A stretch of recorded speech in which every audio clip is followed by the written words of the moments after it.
Okay. Good evening, everybody. Thank you. Is this not on? Is this still on? Okay. We are very fortunate to have with us tonight Mike Anderson, who will tell you that we worked together ages and ages and ages ago.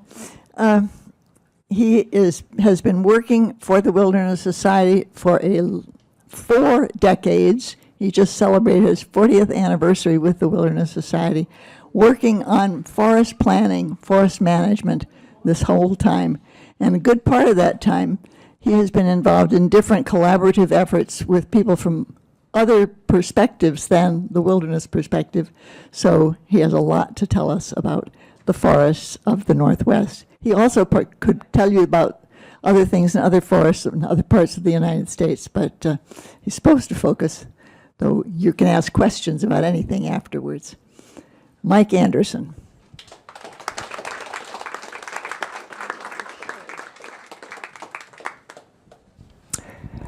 Testing, 1, 2, how's that for volume, folks? Okay, great.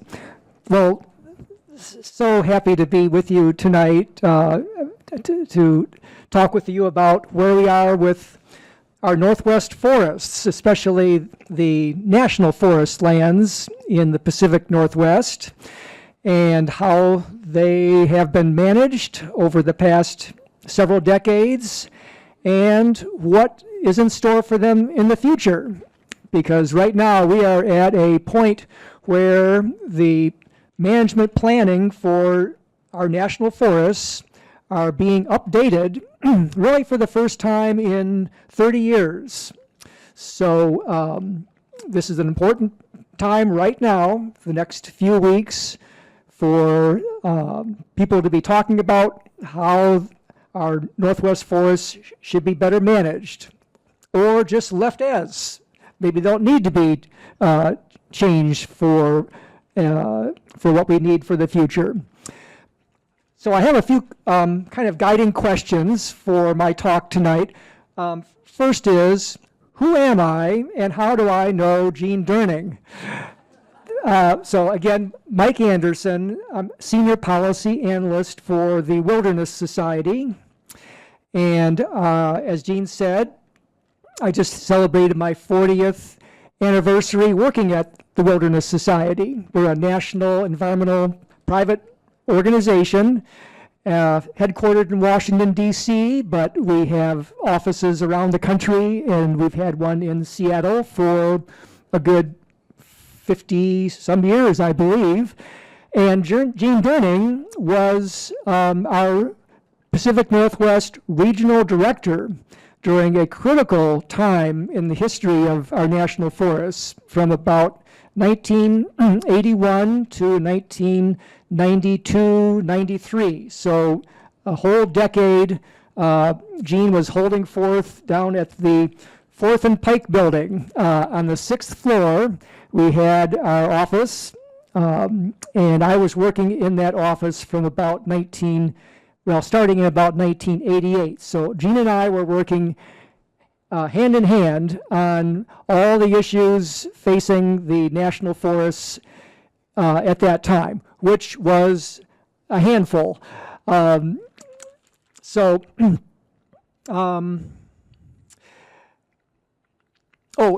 that was the period when Gene was there was the time, basically, from the start of the Reagan administration through the end of the George H.W. Bush administration. So it was an entire dozen years of Republican administrations. And not all Republicans are bad. We had Governor Evans, and we had some really great Northwest Republicans at the time, and Gene did a great job of working across the aisle. And but there was a tough time, politically also. So next question is, in case some of you may not be all that into like forest policy like I am, what are the national forests? Okay, so the national forests are federal public lands that are primarily forested, but they were specifically established out of the public domain back around the turn of the century, back in the late 1890s, early 1900s, primarily by another great Republican, Theodore Roosevelt. He was the president who established most of the national forest lands across the country in the western United States and in the Cascade Mountains of Oregon, Washington, and Northern California. These national forests are super important for many reasons. One is that they are the headwaters for most all of the rivers of the Pacific Northwest.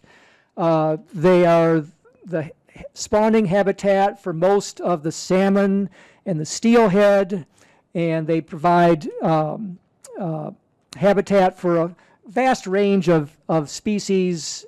And in our Cascade National Forest here, we have the unique value of the old growth forests. These Pacific Northwest forests are the largest, the oldest of the forests in the National Forest System, along with the Tongass National Forest up in southeast Alaska, the rainforests up there.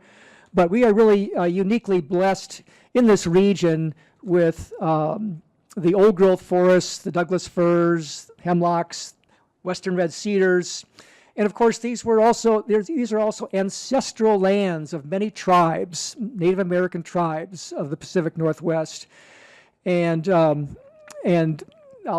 be talking more about the changing role of the tribes in the Northwest forests as well. So so they were established by Roosevelt, and up until the end of World War II, not a whole lot was happening. There was fires being put out, but it wasn't until World War II ended that the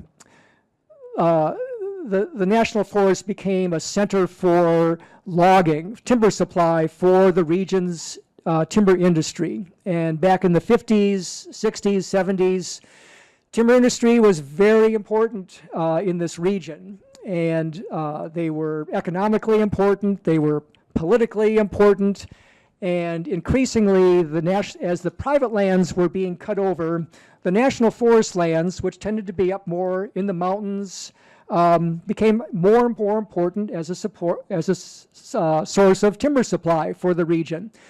So, and the typical way of doing logging back in the latter part of this 20th century was clear cutting.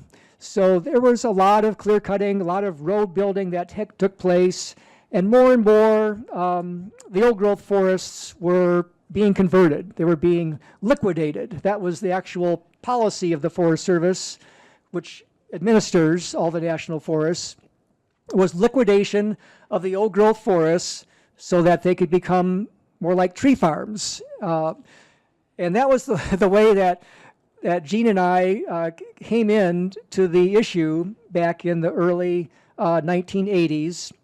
At that time, really the only way we thought we could protect the old growth was by wilderness designations, by Congress setting aside areas that had many values, rivers, etc., but old growth forest was one. But I tell you, it was politically always more challenging if there was commercial old growth forest that we were trying to set aside. So most of the old growth did not get designated wilderness, though Gene was played an important hand in designating more than 1 million acres of wilderness in Washington and another 1 million acres in Oregon during the time when she was our regional director. Yes, thanks, Gene, for all that great work. Okay, and so that brings us up to the time of the spotted owl. Okay, the old growth forests were being liquidated, becoming more and more scarce, and by biologists, Forest Service biologists, university scientists, people like Jerry Franklin and Gordon Orions, who was one of your residents here, became involved in questioning whether this was a sound policy to liquidate the remaining old-growth forests. And the spotted owl happened to be the species that had the largest requirements for old-growth habitat of all the species. It also became clear with increasing science back in the late 1980s that salmon and steelhead were also becoming more and more scarce, and their habitat was being damaged by the clear cutting and the road building. So that was becoming also a concern for the scientists, for the environmental organizations, and eventually we were able to prevail in some litigation at the Sierra Club Legal Defense Fund was leading for us, but the Wilderness Society was one of the parties in that. Dr. Orions was a expert witness in some of the litigation at that time, and so we have Dr. Orions to thank for his role also in that period of time in bringing to an amazingly quick end of the period of old growth liquidation. And this was a tough time because by that time, I think there was like 4 billion board feet of national forest timber sales that were coming off our national forests every year. And there were tens of thousands of jobs that were involved in the timber industry. So that was a difficult political time, and Gene and I were very much involved in efforts to educate the public, to figure out ways to reduce the economic impacts of the old growth protection. And it all culminated in 1993, 94, with what became known as the Northwest Forest Plan. What happened was that President Clinton was elected in end of 1992, and one of his campaign promises at that time was he was going to solve the spotted owl controversy. And to his credit, he came out to Portland, Oregon for 2 or 3 days with most of his cabinet members with him, Vice President Gore, and he held a forest summit, forest conference in Portland. And at the end of the conference, he appointed a team of scientists, mostly Forest Service scientists, but Dr. Jerry Franklin from University of Washington was also part of that team. And he told them, give me a plan in 60 days, 90 days, something like that. And the scientists got together in Portland for about 3 weeks time or a month, and they did put together what became the Northwest Forest Plan. And what that did was protected most of the old growth forests within a large system of reserve areas. It also protected a lot of the salmon habitat through what was called the aquatic conservation strategy, setting aside riparian areas that could not be logged so that the streams would not be damaged and would remain pristine or be restored. Let's see here. So yeah, Northwest Forest Plan was adopted in 1994, so just about 30 years ago. Next question. So what's happened in the past 30 years in our forests? Okay, well, the Forest Service was one part of the Northwest Forest Plan was a very elaborate monitoring system. With the Forest Service and their research people were involved in regular monitoring updates, looking at things like stream temperatures and the condition of the old growth forest, the condition of different species like the spotted owl, the marbled murrelet. And so, over 30 years, the scientists put together a lot of information about what was working, what was not working. And of course, those of us who lived through the last 30 years know what has been happening with respect to wildfires. Okay, what kind of wildfire problem was there in the early 1990s? I mean, by comparison, it was a pretty small issue. It was not an issue that Gene and I spent a lot of time, worrying about. But over the past 30 years, with climate change, especially, the fires have become more and more of a problem, not just for the old-growth forests that have been increasingly burning up, but also for many rural communities, folks who live in places like Leavenworth and the Methow Valley, places that have had weeks and weeks of smoke alerts and having to stay indoors. Even in Seattle, we've had some of those. But and just in terms of safety, there are communities, not all that different from what's happening in Los Angeles and area in the past few weeks. Those kinds of threats to community safety have become a bigger problem over the years. So, so about 3 years ago, the Forest Service decided that the time had come to do a update of the Northwest Forest Plan. By the way, this is the Northwest Forest Plan. it's kind of scotch taped together, but this was what was published in 1994 and has guided the management of our national forests ever since, basically. But the update is underway. And what the first thing the Forest Service did was to appoint a federal advisory committee.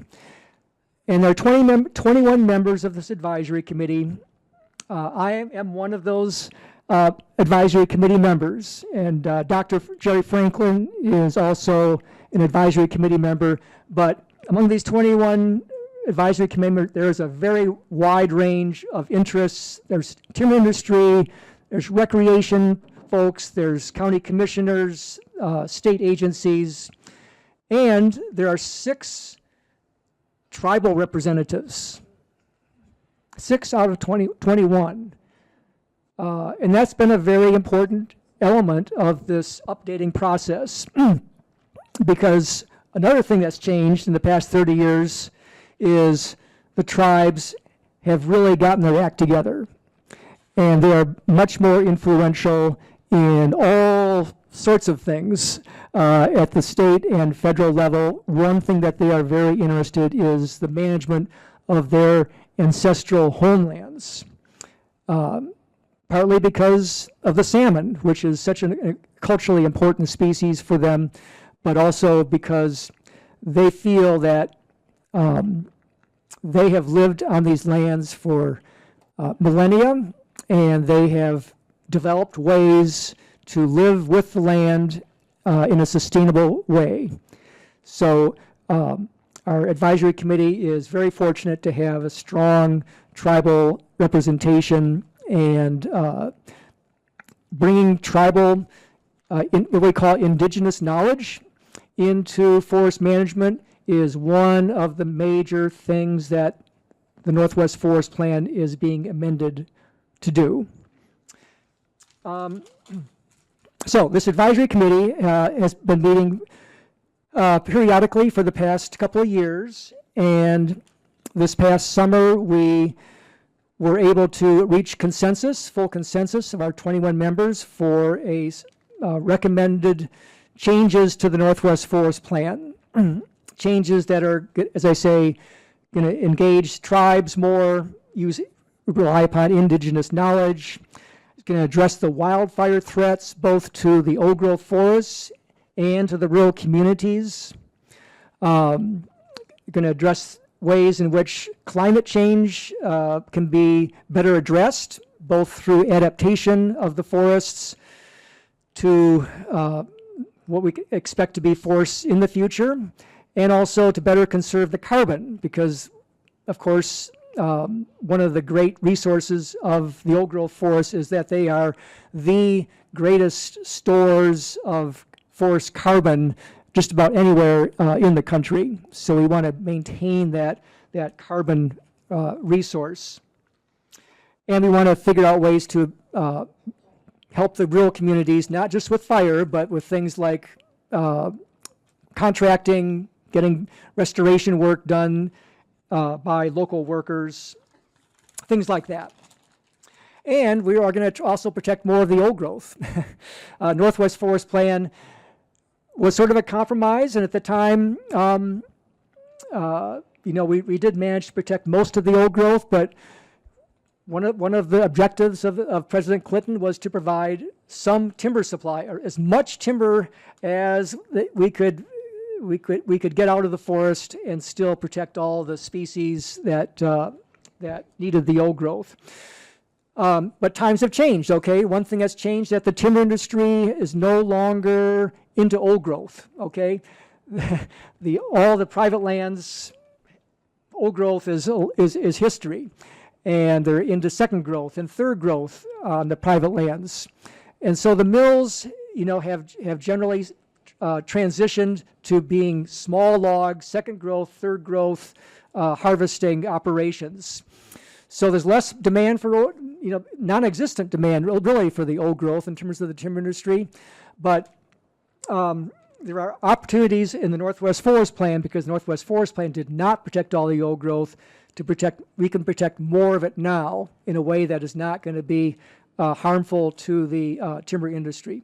What the timber industry can do is we can do more thinning to reduce the fire risk in those, over in the Okanagan, Wenatchee National Forest, those dry forests, the ones that are most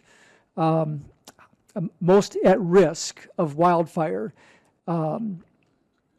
We are recommending that the Forest Service increase the level of thinning of those drier forests to reduce the density, to reduce the risk of wildfire to those types of forests.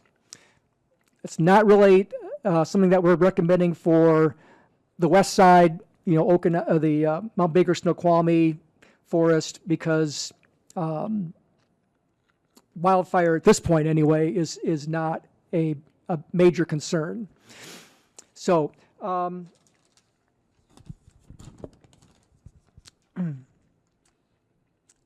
let me just make sure I didn't miss anything. Oh, I did want to mention one thing about the Northwest Forest Plan and the monitoring. So climate change, one of the big issues, of course, is the warming temperature, the loss of snowpack, the warming of the temperature of the water.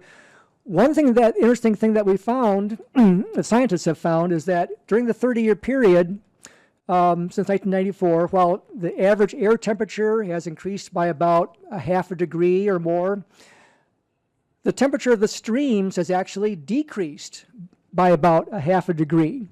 And that's because the trees have been growing up and shading the streams better, especially up in the mountains. And so there's actually been an improvement in terms of stream temperature over the past 30 years, because the Northwest Forest Plan and its aquatic conservation strategy, the riparian reserves, has been working. So that's something that we're not proposing to change with this update of the Northwest Forest Plan. The aquatic part, the hydrology, is working quite well. We want to keep that part of the plan. The part that's not working well is especially these dry forests and the fire risk.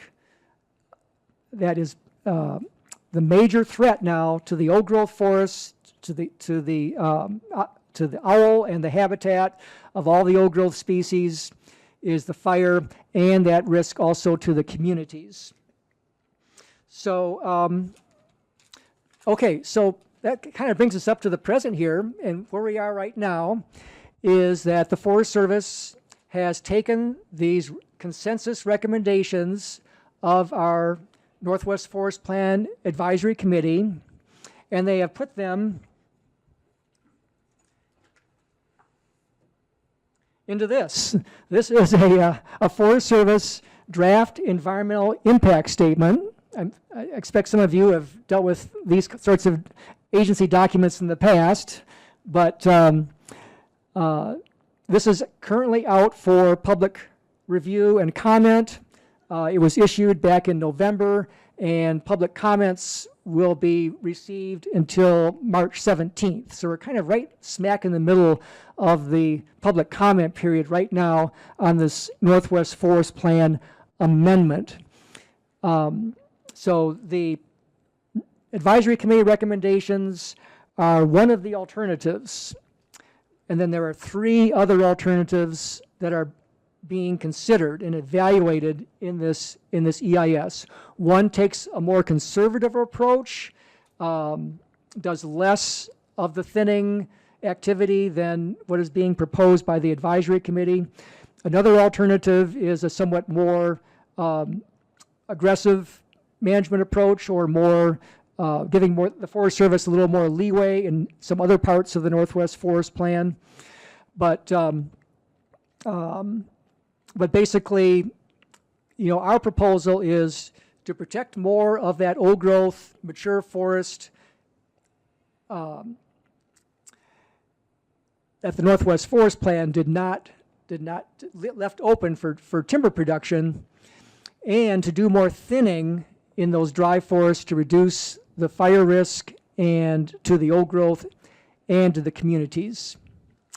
So I think with that, I will pause and see if there are any questions, or I think, with Dr. Oriens and others here, there may be people who can kind of fill in some of the gaps I may have left in this little history of the Northwest Forest Plan. But yeah, please.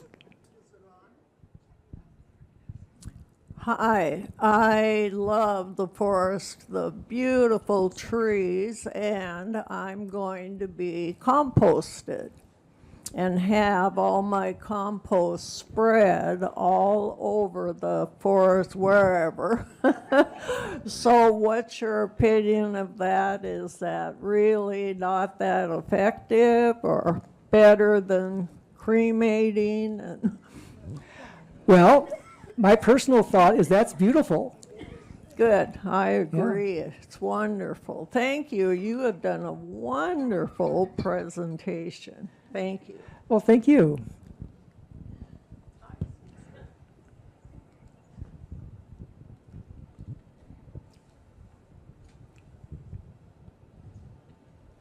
Hi, I'm Bobby Spaeth. I'm part owner of a 17-acre forest on Guimas Island, which is privately owned. And on Guimas Island, there is a giant parcel in the middle of the island, which is owned by the Department of Natural Resources as a school tract land. And there is significant forest land that has been badly managed, which of course the one in the middle of the island is. We have received a grant from the state to thin our forests. We've done step 1 last year, and we have a party that will be working on this for 2 events and then during the summer. But this is Western Washington. This is the San Juan Islands, which, as many of you know, also is sometimes drought affected. And that there are other issues that are very compelling that change the balance from when you began working, which is the inclusion or invasion, if you will, of urban development in areas that were formerly forest. And I wonder if the state and the federal government are working together in Washington state to assess the impact of the extensive urbanization of the forest areas that were once less impacted by human activity. Well, that's a very good question. I have to say that the sort of the main way in which our advisory committee and this amendment addresses this issue is with regards to the wildfire issue, the boundaries between federal land and non-federal land, state land, the fires. Right, non-federal, is, the realization that these fires and the conditions that create the wildfire risk are not paying much attention to the ownership boundaries. And that there's a need, there's a need for the various owners to be working together. But that's a really good point, and I'm gonna take that into my next advisory committee meeting because there may be ways in which we could better address that particular issue. Thank you. I know, I'm John Gienab. I know that you've said that the issues with timber have more or less been resolved relative to the old growth forest that's being preserved. But are there issues with recreational use, or is there no recreational use in the old growth forest, or how has that worked out? Yeah, there's a great deal. That's one thing that's definitely grown in the past 30 years is recreational use. During the pandemic, there was a big bump up in recreational use in pretty much all the national forests. The impact on the old growth, I don't think we're seeing recreation as being a threat to the old growth forest, but I'll tell you, some of our tribal representatives think that recreation is a serious threat to their treaty rights. And they are, for instance, just up, sort of in the North Bend, Snoqualmie area, they feel that their hunting rights, the habitat for elk and deer is much degraded, and they feel like their treaty rights are being compromised by recreation. And that is something that our advisory committee has addressed, because we have tribal representation on the committee. I don't think that would have come up to our attention if we did not have tribes telling us that recreation is a major concern. So, the Tulalip tribes, for instance, are very much concerned about that, and I think the Forest Service is listening, and our advisory committee is and there's, I think, a couple of places in this amendment to the Northwest Forest Plan where recreational impacts on tribal uses and treaty rights is addressed. In 30 years, what would you say as a result of the group, the commission, what is the major change that you're recommending in dealing with our national forests? What came out of that group? Mm-hmm. I think it was a recognition of a commonality of interests to address the wildfire issue. That the wildfires were the biggest threat now to the old growth forest. This came out of the monitoring results, and that we were hearing from the communities that they are really concerned about the smoke and the wildfire risk. And, are there ways in which we can, as a society, work together, environmentalists, timber industry, tribes, governments, and so I think that is probably the single main conclusion of our advisory committee, and the single biggest change that we're recommending for the Northwest Forest Plan. Recognizing that, nature is going to do what it's going to do. Recognizing that climate change is not something that the Forest Service has much it can do. Climate change is something that, the EPA, the United Nations, everything that can be done to reduce climate change is going to help our forests.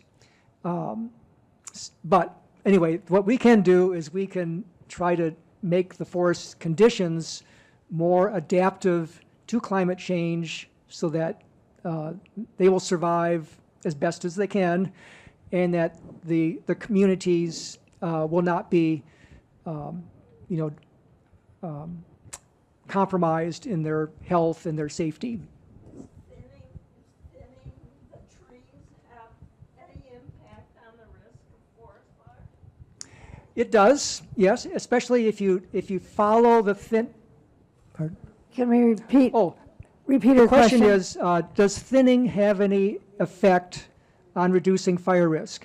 And the answer is yes, if the thinning is followed by prescribed burning, the thinning will reduce the density of some of the smaller trees and leave the more fire-resistant ponderosa pines especially, but it does not remove the understory, the brush, but the prescribed burning will do that. And if you put those two together, yes, there will be a benefit in terms of reduced fire risk.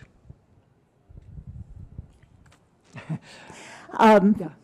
I'd like you to address the elephant in the room, please. What is your anticipation for the plan with the new administration? Yeah, well, the answer is we don't know yet. I am personally guardedly optimistic that this may not be a target for the Trump administration as being a climate change Biden thing, but that it will be seen as being a forest management and a widely accepted or collaboratively developed. But we'll see. It's something that I think the main concern is that we may just get defunded. The Forest Service, there'll be a big budget cut, and the Forest Service will be unable to complete, any more work on this EIS process, or, the advisory committee can be disbanded, things like that. So, but the Forest Service has been telling us, the two regional foresters who are in charge of this amendment process have been saying they don't see the election having an effect on this amendment process. They're both, solidly behind it. We shall see. It's over there. There, There's a person with the microphone over there. microphones are over there.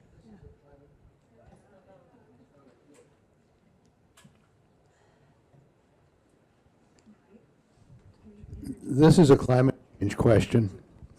Is there an optimum life for a species of trees as to when it is the best carbon sink and when it is better off replaced by younger growth? Great question. I'm not a forest carbon scientist, but the question, did everybody get that?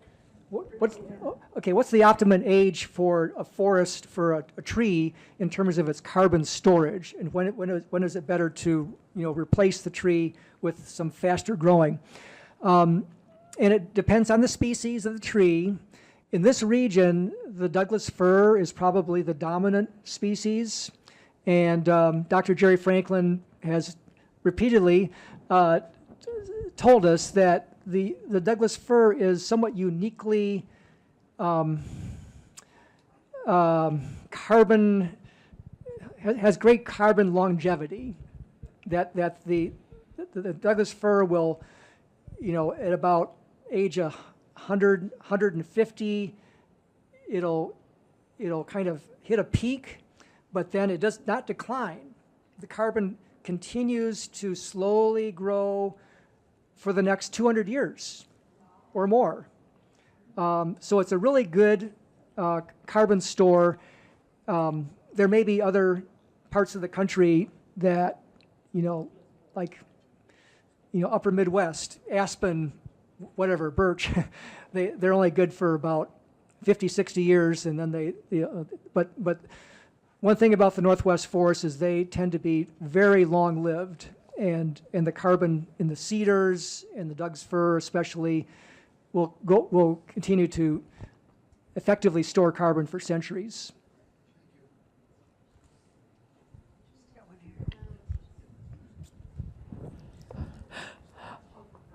I'd like you to talk a bit about ecological diversity of the timber harvest forests versus the old growth forests, how the diversity varies and how significant role in the longevity of the forest it plays.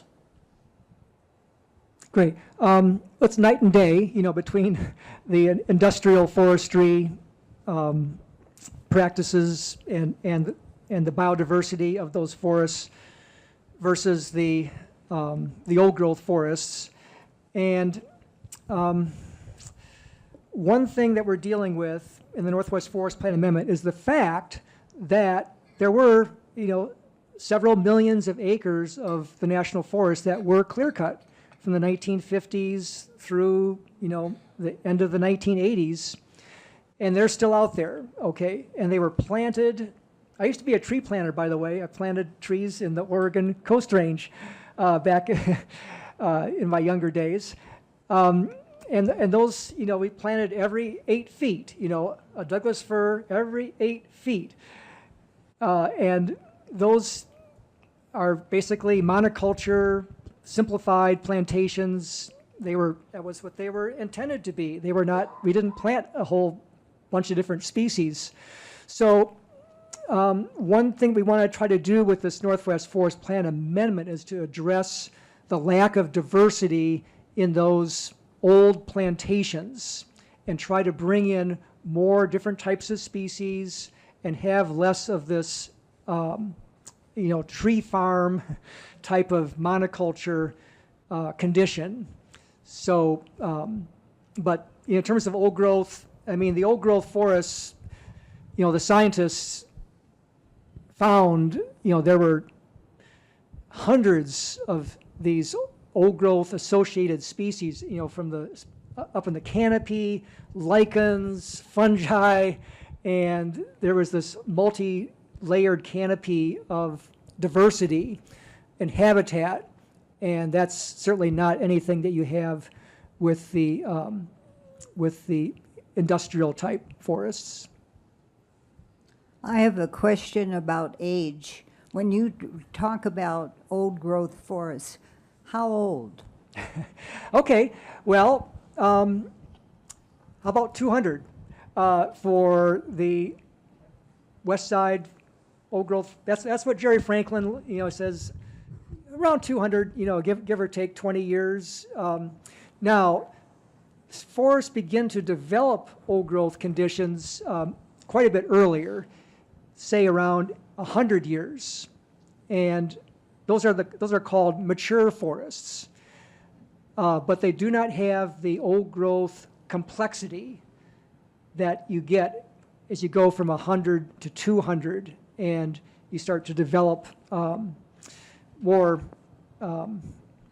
gaps in the canopy, and the trees the limbs start to break, and you have cavities, some dead portions of the trees, and you have habitat for woodpeckers to build in the older trees. So that's more in the 200 plus 8.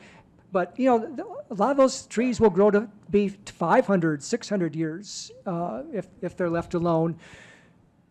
With the wildfires, that's becoming increasing. That's becoming harder and harder for forests to survive into those multi-century age categories, but those are the, the most ecologically valuable.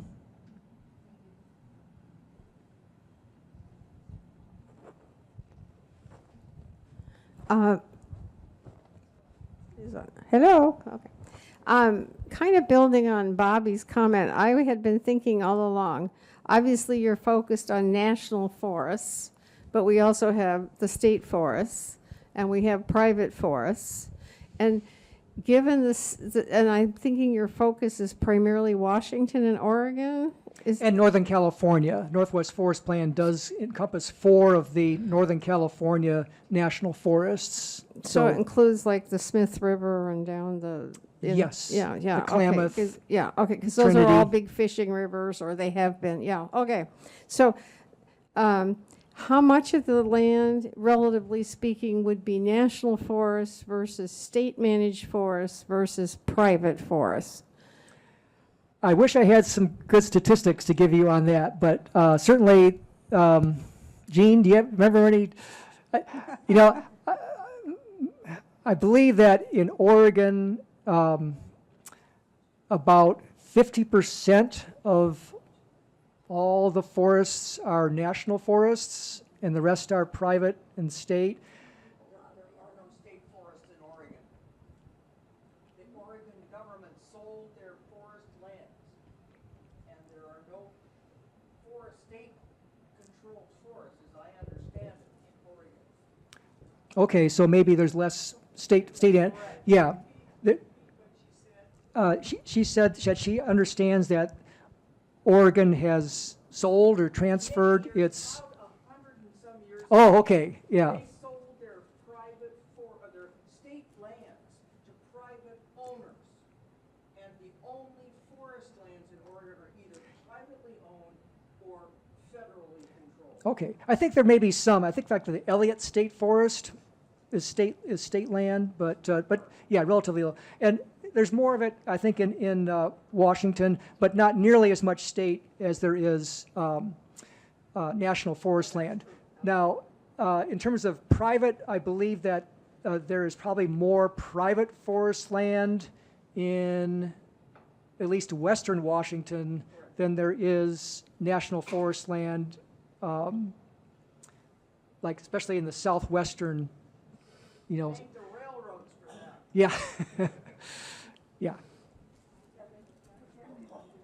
But I think the national forest may be the largest forest land owner in the region. Here's a question for you, and it might be for Gordon as well. My grandson is taking forestry courses, and for Christmas he gave me a book called The Wild Trees. And I have learned, so I've only gotten about 40 pages into this, but one of the things that I learned that I never realized is that there is a canopy above these trees, just like there is in the tropics, in the rainforest.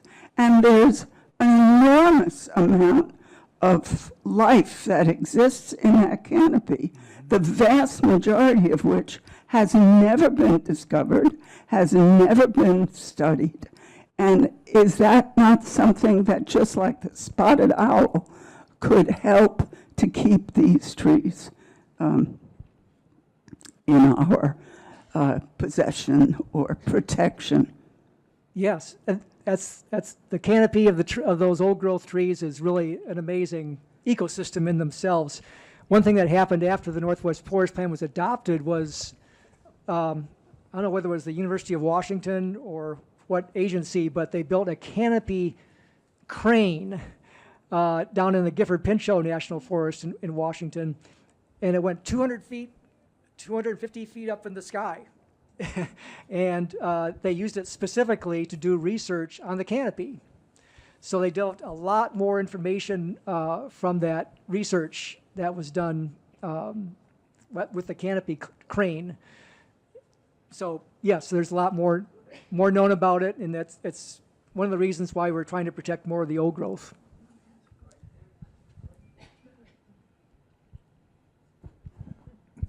Maybe I can fill in a little bit. Above the canopy, those are things that are part of their life cycle above their, but they're all grounded sometime in having to have resources in what is provided by the canopy of the forest. But there's a big influence above the canopy of stuff going on. I thought I might just fill you in a bit on the sad story of the spotted owl. Is that all right with you if I deal with, let me get up here.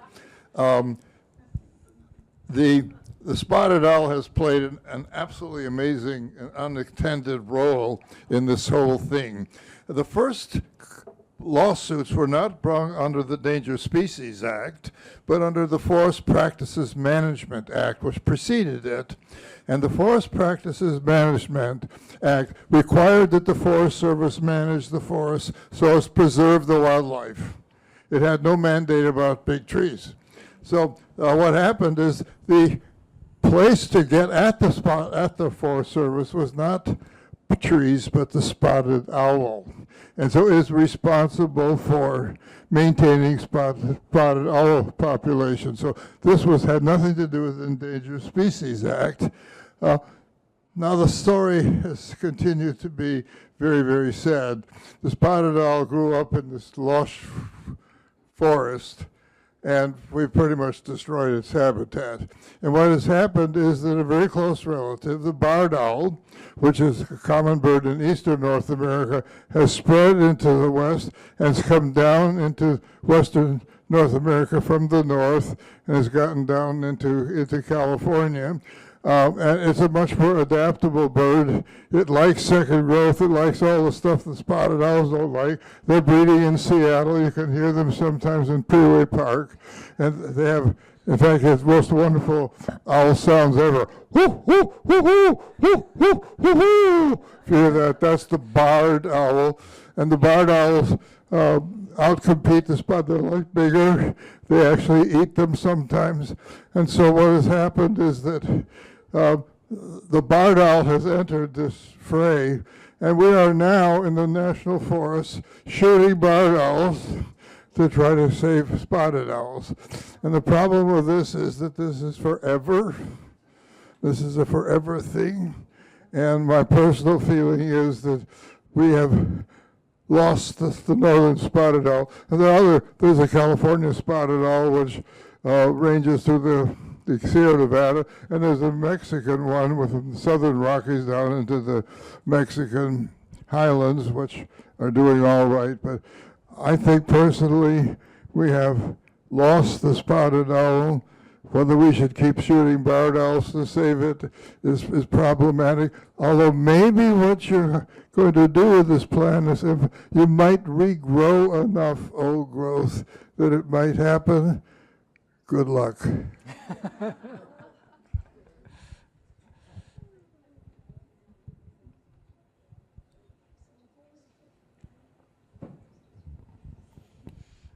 Well, Dr. Owens, I think you would agree that the Northwest Forest Plan was not intended to be a spotted owl salvation plan.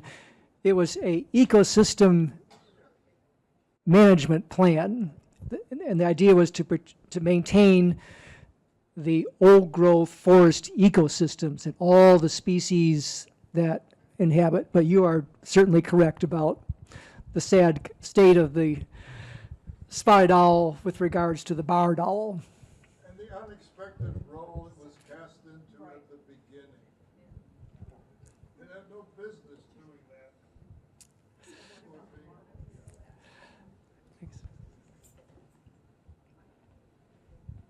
Okay, well, I was probably around in the 1970s, and they had something called RARE. It was part of the, so it was the off-road, I can't remember exactly. Roadless area review and evaluation. Well, anyway, there was a lot of work that came out of the local Sierra Club office. I know on that. And so it reminds me to ask, where does road building or road closures or fall into this current proposal? Yeah, great. Well, in my 40 years at the Wilderness Society, the Northwest Forest Plan and the roadless rule are by far my greatest, successes. Yeah, the roadless rule basically said areas that don't have roads in the national forest shall continue to be roadless, and and that has continued. Now, I'll tell you, one thing that happened yesterday was that President Trump said that the Tongass National Forest is going to be exempted from the roadless rule. He wants to have road building and logging of old growth reinstated on the Tongass National Forest. So that is probably the single biggest problem that we are facing, but we have faced it before, and with continued conservation, support, I think we will fend off that particular threat. Now, in terms of the Northwest Forest Plan, the roadless areas were protected by the roadless rule, and that applies in the Northwest Forest Plan area, every place else in the National Forest System across the country.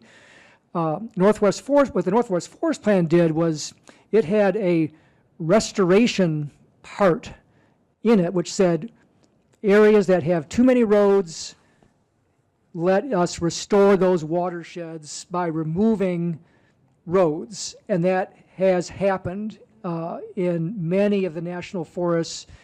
That's one of the reasons why the aquatic conservation strategy has been successful. Water quality has been improving, in part because there are fewer roads that cause geological problems with erosion, landsliding. So, that's a part of the plan that we think has been working, and we're not going to try to change that particular part of the Northwest Forest Plan. Yes. Yeah. But, road building was a horrendous byproduct of the timber era, the clear-cutting era for the Northwest and elsewhere. And unfortunately, we still have a lot of roads out there, way too many roads, but the road building is pretty much in the past.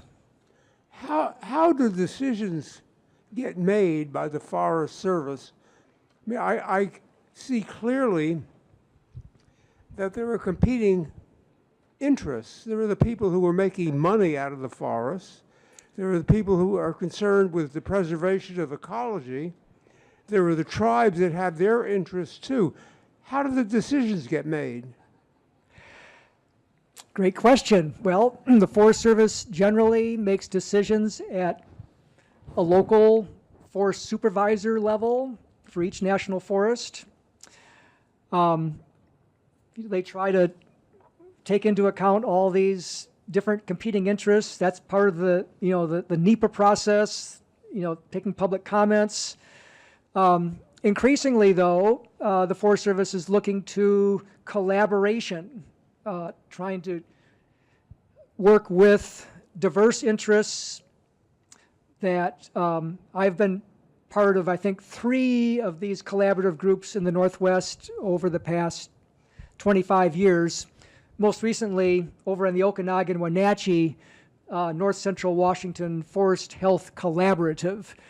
And the Forest Service just works closely as part of that collaborative, and we have some influence, but ultimately the decision is made by the forest supervisors. Now, on the roadless rule, that was basically a decision by the chief of the Forest Service that was made nationally by Chief Mike Dombeck during the end of the Clinton administration. That's a bit of unusual. And with the Northwest Forest Plan amendment, that will be decisions made by the 2 regional foresters, one for Oregon and Washington, and the second one for California. But they're going to be joint decision makers on this Northwest Forest Plan amendment. So it kind of depends on the scale you know, in terms of, but basically the Forest Service makes the decisions. Of course, Congress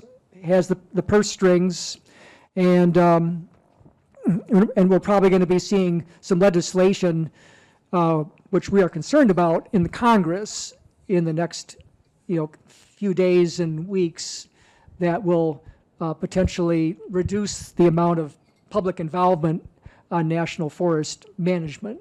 So Congress, you know, ultimately they're controlled by Congress. All the public lands are under the Constitution, under the control of the U.S. Congress. Congress just delegates the authority, most, you know, primarily just to the Forest Service. But yeah.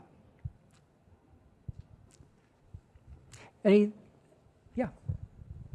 These are great questions, by the way. You're a great group.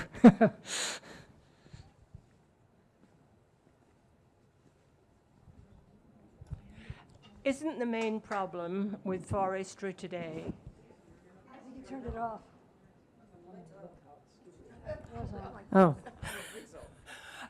Isn't the main problem with forests today that man is just coming and living closer and closer and closer, and when man does that, he brings with it roads and all of the other stuff he needs? You bet. Now, national forests, you can't build subdivisions. No, but you can build right up to But they them. can go up to it, yes, Yes. right. And it's the right up to that's the problem. Right, so that kind of it's called the wildland-urban interface is a major problem, and it's growing. That's the roads you're talking about. No, it's inside the logging thing. Within the forests, they have forest road, but they can close those off. Right, yeah, but certainly the development. And you can't take, you know, they're not for huge trucks. They're just Logging trucks, Josie. well, to get to particular parts, Bobby. I think it's human endeavor to live closer and closer to that spectacular woodland that is the problem. They are a real draw.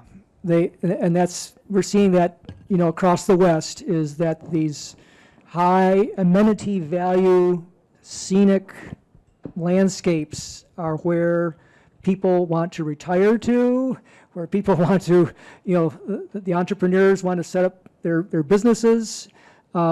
So, yeah, that is certainly. But, you know, we got to do our best as a society to balance things.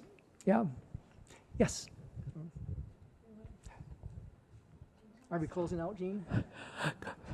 Quick, could you comment on,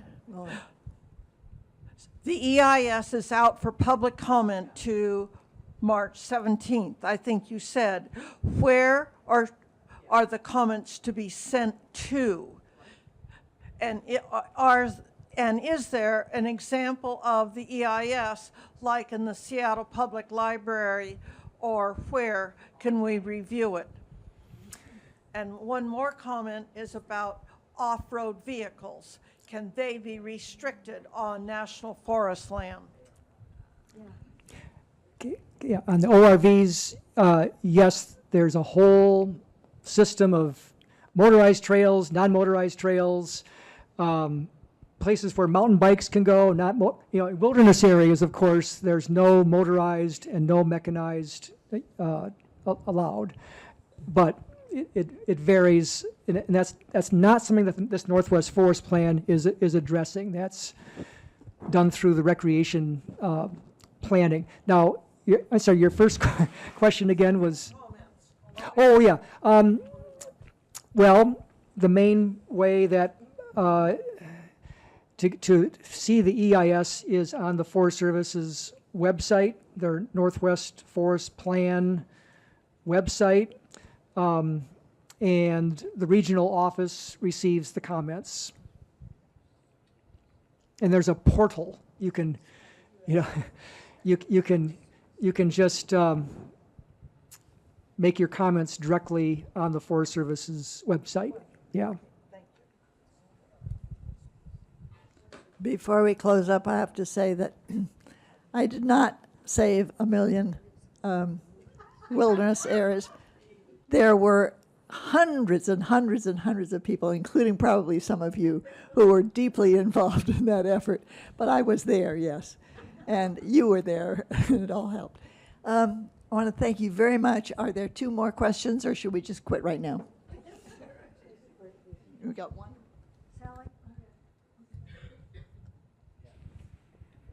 This is a very quick question, but does thinning include undergrowth when you do thinning? Well, as much as you can. And if you can't remove the undergrowth with the thinning that is done by basically a logging operation, you need to prescribe burn it. You need to burn the understory. There are other ways to deal with the understory, like chopping and mulching, but that's very expensive on an acre-by-acre basis and probably not feasible.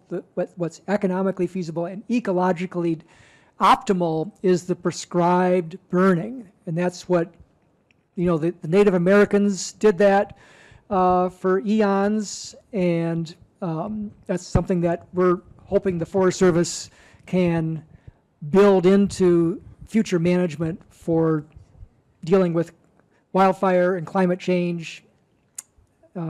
Use that prescribed burning. It's not without risk. Sometimes they'll get away, but We lived in Australia for several years, and that was, back in the 70s, and they burned undergrowth in the colder months there. Thank you all very, very much.